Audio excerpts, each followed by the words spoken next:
Bonjour. De violents affrontements entre les populations de Ngor et les éléments de la gendarmerie nationale. Yewwi Askan Wi se rebiffe et se braque contre le président Macky Sall après les soubresauts au sein de la coalition de l'opposition. Principaux sujets traités par les quotidiens reçus ce mercredi à l'agence de presse sénégalaise.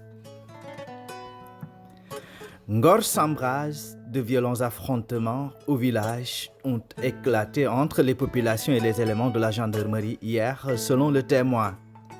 À l'origine, un litige foncier autour d'un espace de 6000 m². Ces affrontements ont fait au moins un mort et plusieurs blessés graves. La situation dégénère à Ngor, raconte Libération. Au moins un mort confirmé, plusieurs blessés dans les deux camps, l'hôtel Ngor Diarama transformé en champ de bataille. Le quotidien fait le bilan de cette chaude journée à Ngor. Au moins un mort, des blessés graves et beaucoup de dégâts matériels. Les manifestants s'en prennent à l'hôtel Ngor Diarama, La Fièvre, Atin Ouakam et Yoff. Même sujet à la une de Walf Quotidien, ça dégénère. Affrontement entre population et gendarmes autour de l'érection d'une caserne. Les affrontements font 2 morts et des blessés selon l'As et l'I Quotidien qui se sont fiés aux déclarations du président de Ngor Debout. Le différend atterrit sur la table du président de la République. Le président Sall désamorce la bombe et coupe la poire en deux. Selon l'Observateur, le terrain objet du litige partagé entre Ngor et la gendarmerie. Cerise sur le gâteau, le TF du stade de Ngor livré à la mairie. Et l'État s'engage à construire un lycée sur le site. Les journaux se sont aussi intéressés à la situation au sein de la coalition Yewwi Askan Wi. Et c'est Khalifa Sall qui prend la parole et rassure dans les Échos. Yewwi ne se disloquera ni aujourd'hui ni demain.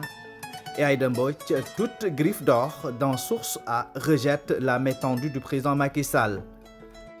Yewwi pense ses blessures et se radicalise contre le président Macky Sall dans l'info. Une marche nationale et internationale est prévue à cet effet le 19 mai. Le leader de Pastef n'a pas trop attendu pour réagir après sa condamnation à 6 mois avec sursis par la Cour d'appel de Dakar. Sonko signe et persiste dans Yoor.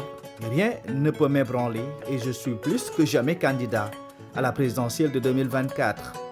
Sonko résiste et tense Macky dans Bës Bi Le Jour, dans le journal du groupe E-Média. Le leader de Pastef fait dans la menace « Nul ne peut m'empêcher d'être candidat » et nous avons aujourd'hui les moyens de rendre ce pays ingouvernable.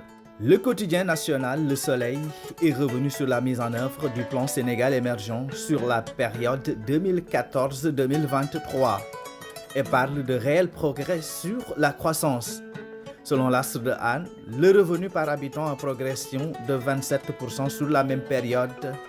Cependant, il faudra noter que l'investissement privé est toujours à la traîne.